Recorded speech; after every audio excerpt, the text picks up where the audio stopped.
Hi guys, so this is a quick one today. I just thought I would chat to you about the Eddie the Eagle movie. Now I know I only just did a movie review, but this film needs to be talked about. It's one that I think might have gone underneath the radar a little bit because Batman vs Superman has been such a huge sort of advertising extravaganza.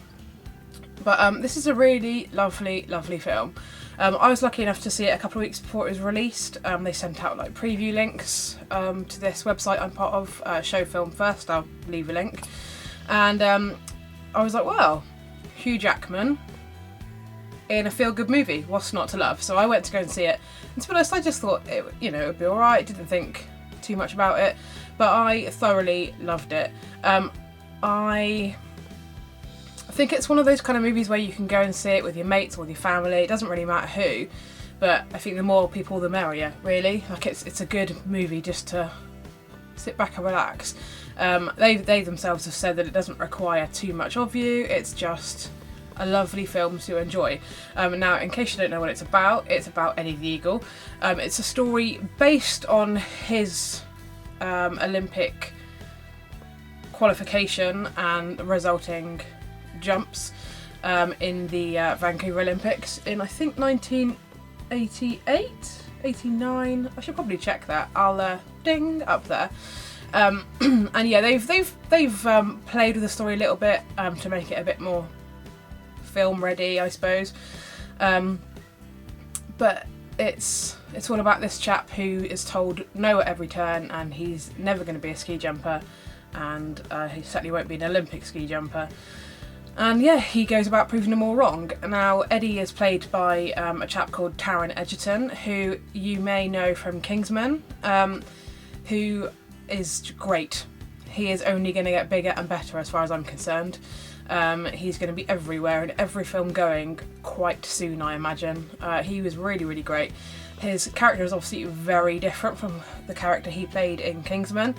And I was very surprised that he was capable of going from such a spy, actiony, suave and slightly chavvy character in Kingsman to this sort of nerdy, geeky but really determined and very likeable young chap who just wants to be in the Olympics.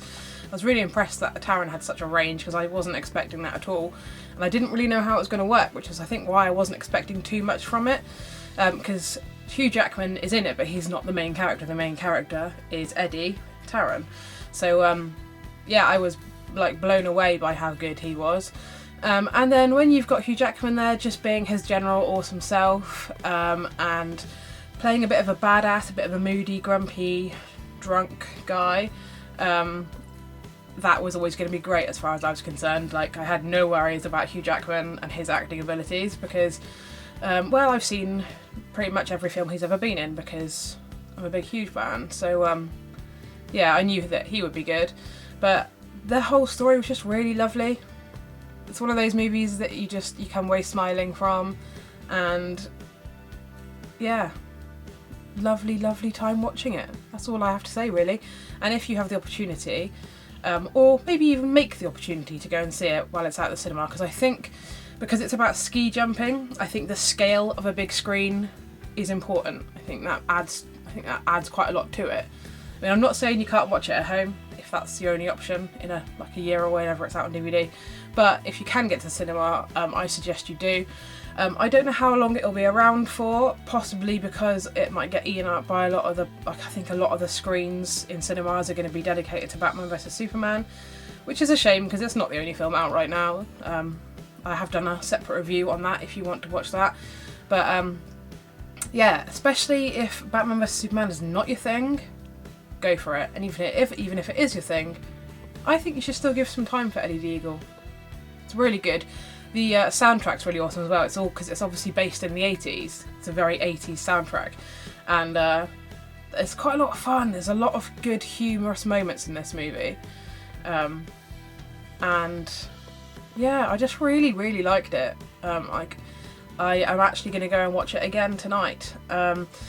I recently decided to plump for it and go with Odeon's Limitless. This isn't an advert. Go with Odeon's Limitless thing they've just brought out. where you pay, I think it's £17.99 a month outside London, slightly more if you live in London. You pay that a month and you can go and see as many films as you want, and so I've taken full advantage of that this month, and I shall be going to go and see Eddie the Eagle again tonight, because I really cannot wait to see it again, and knowing that it still takes a good few months for stuff to come out on DVD these days, so I figured that I would just go and watch it in the cinema to tide me over until that's available. Yeah, I'm doing it. I'm going to go and see it again, and I'm frankly very excited about it. It says a lot about a film if I want to get up after a night shift and before another night shift to go and see it again in those few hours I have to relax. That is going to be what I'll be doing tonight. Enjoying a brilliant film. So yeah, that's all for now. Just wanted to give you a quick little film tip there for you. I might be doing a few more film reviews on this channel. As I said, I've just got this Limitless Pass, so I will be seeing a lot of movies this year, hopefully. So yeah, you can expect that from this channel as well as my usual obsessive Funko Pop collection. I'll be doing a few of those. So thank you very much for watching. Take care, and I'll see you again soon. Bye for now.